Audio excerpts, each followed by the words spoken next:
તો કેમ છો બધા? આજે છે બીજો દિવસ અને જો અત્યારે પણ હું આવી ગયો તો આપણે તલાવડી ચારે બાજુ સાફ સફાઈ કામ ચાલુ હતું ત્યાં તો છેલ્લો તે લાસ્ટ બાવર વધ્યો છે અને પછી થોડો બારે જે આપણી લાઇટનું કનેક્શન રહ્યું ત્યાં પણ થોડા બાવર છે. તો આજે તે બાવર બધા કમ્પ્લીટ કાપી અને આ જગ્યાએ જે ચારે બાજુ જો આ આપણે કાલે કાપ્યું હતું તે બધું આ જગ્યાએ તેનો ઢગલો કરી નાખીએ.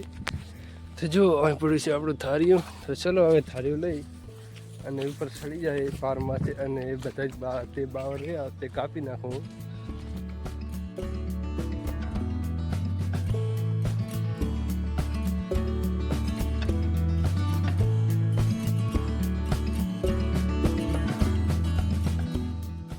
જો આપણે હવે તલાવ ચારી બાજુ જે પારમાંથી બાવર હતા તે બધા જ કાપી નાખ્યા છે અને હવે જે આપણે તલાવ બારે જે લાઇટનું કનેક્શન રહ્યું તેની નીચે જે બાવર છે કચરો છે તેને હવે આપણે કાપી નાખી અને પછી જો આ ચારી બાજુ જે પડ્યું તેનો એક ઢગલો કરી નાખીએ. તો હવે આપણે આ બાવર કાપી નાખીએ અને પછી તેને અહીંયા ઢગલો કરી નાખીએ એટલે અહીંયા હુકાય એટલે સળગી જાય.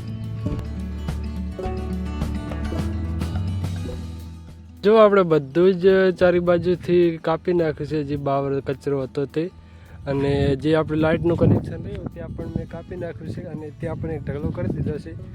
તો જો અને હવે આપણે આને આવતીકાલે કમ્પ્લીટ કાપી અને આ જગ્યાએ તેને ઢગલો કરી નાખશું અને પહેલાં તો જે ચારી બાજુના વેલા રહ્યા તે આપણે સળગાવી દઈશું કાલે સવારે આવીને. તો બસ આજની વિડીયો આપણે આટલા સુધી રાખીએ. તો મળીએ જલ્દી બીજા વિડીયોમાં આવતીકાલે એક નવા વ્લોગમાં. તો આ વિડીયોને લાઇક કરી દેજો અને આપણી ચેનલને સબસ્ક્રાઈબ કરી દેજો. તો મળીએ જલ્દી બીજા વિડીયોમાં. અત્યાર સુધી જય હિન્દ જય ભારત. કાંટા ચેવા છે એક આ જગ્યાએ વાગી ગયું હાથમાં અને અહીંયા કાલ વાગ્યું હતું અને જો આ રીતના કાંટા જે વર્ગે છે તેના લીધે તમે જો અહીંયા લોહી નીકળી ગયું છે અને આખો હાથ છોલાઈ ગયા છે બંને.